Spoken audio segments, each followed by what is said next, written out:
السلام عليكم ورحمة الله وبركاته. النهارده مع بعض فيديو جديد، تطبيق جديد. اهلا بيكم. هل تخيلت لو صحيت من النوم الصبح لقيت كل التكنولوجيا اللي في ايدك اختفت ورجعنا لايام الزمن القديم والجوابات والبحث والقواميس الورقية؟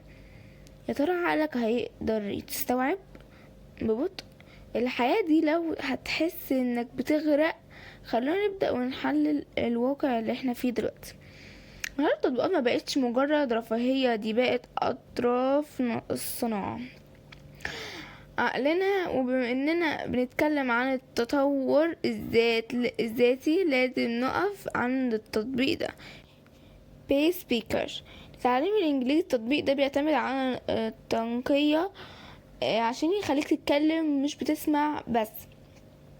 ده ذكاء تنقية لانه بيحل عقدة الخوف من الكلام عند 85% من الناس المتعلمين. لكن كالخبير لازم اقولك عن التطبيق ده زي اي اداة ذكاء اصطناعي له جانب مظلم او استخدامات غير اخلاقية. بعض المستخدمين التقنيات اتعرفت عن الصوت فيه عشان يعمل هندسة عكسية او يدبر نموذج صوتي لتقليد المناهج واللهجات في التعاملات والعمليات، النصب الإلكتروني أو حتى الاستغلالات الصغيرة في جميع البصمات الصوتية للمستخدمين. وده اللي بيخلي نسأل سؤال: المطور بيكسب ازاي وتطبيق مجاني؟ السؤال ده نسألناه يجي 1000 مرة في كل فيديوهاتنا.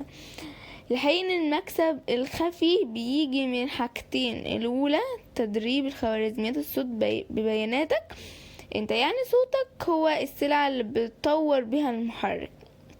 ثانيا تكات الحرامية يديك اول درسين مجاني وبعدين يربطك بشركات شهرية بتواصل ارقام كبيرة، ولو كراهن باستخدام مقدم فعلي. ولو مثلا نزلنا بلاي ستور او شفنا بلاي ستور وبصينا على اوراق المستخدمين هنلاقي ان اكتر تعليق اتفعلت من الناس. المستخدم بيقول التطبيق بيعلق في التعرف على الصوتي وبياخد فلوس الاشتراك من الفيزا من غير انذار. ودي نقطة ضعف تقنية في معالجة اللغات واللهجات المختلفة. ومميزات انه بيخليك ناطق فعلا وبيكسر الحاجز الخوف. لكن العيوب ان النسخة مجانية شبه الميتة ومحتوى مكرر اللي مستوهمه فوق المتوسط.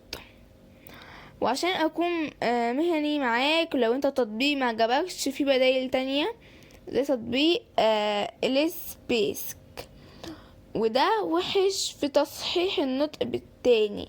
وعندك تطبيق دولينجو، طبعا دولينجو غني عن التعريف، ملك التعريف والالتزام. وعندك كمان تطبيق كيك اللي بيعمل لك من الفيديوهات افلام حقيقية. فرق كبير عن التطبيق اللي بنتكلم عليه النهارده، مركز عن المحادثة المباشرة مع الآلة المركزية، عن مخرج الحروف بدقة جراحية. للتطبيق الصح هو انت بتستخدمه كتسخين لصوتك قبل ما تنزل تتكلم مع البشر الحقيقيين، مش هو المصدر الوحيد. وفي النهاية نرجع لسؤالنا سألناه اول فيديو: صدم الناس زمان كان بتعيش اهدى لان كانت مملكة عقول مش تبع الخوارزميات. التكنولوجيا خلتنا اسرع لكنها خلتنا اضعف في الصبر. استخدم التطبيق كأداة ولا تجعله هو اللي بيستخدمك. ولعك التحليل المهني ده وعايز تفهم لغة التكنولوجيا اللي ورا الشاشة، اشترك في القناة وفعل الجرس واعمل لايك عشان اللي جاي فيه كواليس اكتر بكتير. وسلام يا عبقري.